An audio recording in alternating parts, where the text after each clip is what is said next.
Assalamualaikum warahmatullahi wabarakatuh. Perkenalkan, nama saya Nurul Adawiyah dari kelas PBIC dengan NIM 20400121080. Saya akan membawakan 7 materi, dan materi pertama yaitu peradaban Islam pada masa Bani Abbasiyah. Di sini kita bisa mengetahui tentang revolusi Abbasiyah, perkembangan politik pada masa Bani Abbasiyah, perkembangan sains pada masa Bani Abbasiyah, lembaga pendidikan pada masa Bani Abbasiyah termasuk madrasah, masa kekuasaan dinasti Buawih, masa kekuasaan dinasti Saljuk, tentang dinasti Fatimiyah. Dan sumbangan terhadap dunia Islam. Di sini kita banyak belajar bagaimana tentang pendidikan, politik, dan lain-lainnya pada masa dinasti Abbasiyah. Yang kedua, yaitu peradaban Islam di Spanyol. Masuknya Islam ke Spanyol. Sebelum penaklukan Spanyol, umat Islam telah menguasai Afrika Utara dan menjadikannya sebagai salah satu provinsi dari dinasti Bani Umayyah. Penguasaan sepenuhnya atas Afrika Utara itu terjadi di zaman Khalifah Abdul Malik. Khalifah Abdul Malik mengangkat Hasan bin Nu'man al-Ghassani menjadi gubernur di daerah itu. Pada masa Khalifah Al-Walid, Hasan bin Nu'man sudah digantikan oleh masa Ibn Nushair. Di zaman Al-Walid itu, Musa bin Nushair memperluas wilayah kekuasaannya dengan menduduki Aljazair dan Maroko. Yang ketiga, sejarah terjadinya Perang Salib. Perang Salib terjadi selama kurang lebih 2 abad. Peristiwa ini menanamkan benih permusuhan dan kebencian orang-orang Kristen terhadap orang Islam, yang kemudian meletusnya Perang Salib ini. Kebencian ini bertambah setelah dinasti Seljuk yang dapat merebut Baitul Maqdis pada tahun 471 Hijriah dari kekuasaan dinasti Fatimiyah yang berkedudukan di Mesir. Hingga akhirnya kebijakan yang dikeluarkan oleh dinasti Seljuk bagi umat Kristen yang hendak berziarah ke sana dirasakan sangat memberatkan dan menyulitkan. Peran ini juga merupakan kumpulan gelombang dan pertikaian agama bersenjata yang dimulai oleh kaum Kristani, yakni pada periode 1096 dan 1000 sampai 1291. Yang keempat, peradaban Islam pada masa 3 kerajaan. Setelah runtuhnya dinasti Abbasiyah akibat serangan tentara Mongol, banyak terjadi permasalahan di daerah kekuasaan mereka sendiri karena kerajaan-kerajaan kecil saling berperan satu sama lain untuk memperebutkan kekuasaan, membuat suatu kemunduran dalam politik Islam kala itu. Setelah terjadi kemunduran politik Islam, muncullah 3 kerajaan besar sebagai perintis kekuatan politik Islam yang baru, yaitu Kerajaan Turki Utsmani, Kerajaan Safawi, dan Kerajaan Mughal.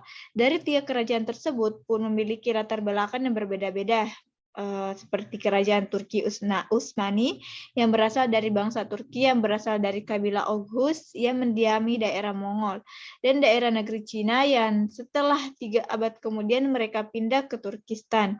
Lalu Kerajaan Safawi yang dulu terbentuk bukan berasal dari kalangan bangsawan, melainkan berasal dari sekelompok terdekat kecil, dan Kerajaan Mughal yang berjaya di India. Yang kelima, kerajaan Islam di Asia Tenggara, Malaka dan Nusantara. Kedatangan Islam di Asia Tenggara, Islam masuk ke Asia Tenggara melalui suatu proses damai yang berlangsung selama berabad-abad, melainkan Islam masuk jalur perdagangan, perkawinan, dan dakwah, dan pembaruan masyarakat Muslim Arab, Persia, dan India dengan masyarakat pribumi.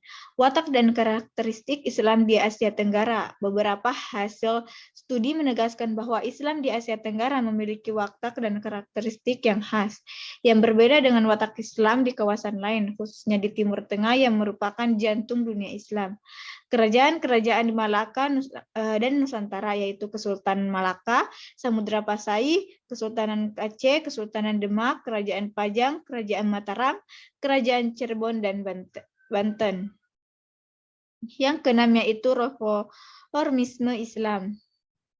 Gerakan reformisme atau gerakan pembaruan adalah upaya-upaya untuk menyesuaikan paham keagamaan Islam dengan perkembangan baru yang ditimbulkan ilmu pengetahuan teknologi.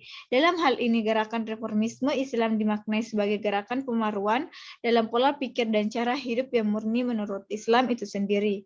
Tokoh-tokoh reformisme Islam yaitu Ahmad Sirhindi. Syekh Ahmad Sirhindi lahir pada 26 Juni 1564 Masehi di Sirhind dan wafat pada tanggal 28 Safar 1334 Hijriah 10 Desember 1624 Masehi. Sah wali Allah adalah ulama yang hidup pada masa pra-modern abad 17 di India. Gerakan Wahabi di India, Wahabiyah atau Salafi adalah sebuah aliran reformasi keagamaan dalam Islam. Dan yang terakhir adalah dampak kemajuan Barat dan dunia Islam dan respon dunia Islam terhadap peradaban Barat modern. Dampak kemajuan Barat atas dunia Islam. Pada masa Renaissance, Eropa meneliti jalan untuk menuju kemajuan. Mereka mengalami masa kebangkitan. Beberapa penemuan yang menjadikan bangsa-bangsa Eropa melampaui umat Islam adalah sebagai berikut. Bangsa-bangsa Barat berhasil menciptakan mesin uap, bangsa Barat berhasil menciptakan teknologi perkepalan dan teknologi senjata militer. Respon Islam terhadap peradaban Barat modern, apapun motif, model, dan pihak yang terlibat. Konflik realitas dunia yang penuh konflik menimbulkan bencana kemanusiaan yang dahsyat, di mana negara-negara berkembang termasuk Muslim adalah korbannya. Memang patut untuk disayangkan sikap beberapa kaum Muslim yang mengaku berpikir liberal, tetapi sesungguhnya mereka telah terbaratkan. Terima kasih. Assalamualaikum warahmatullahi wabarakatuh.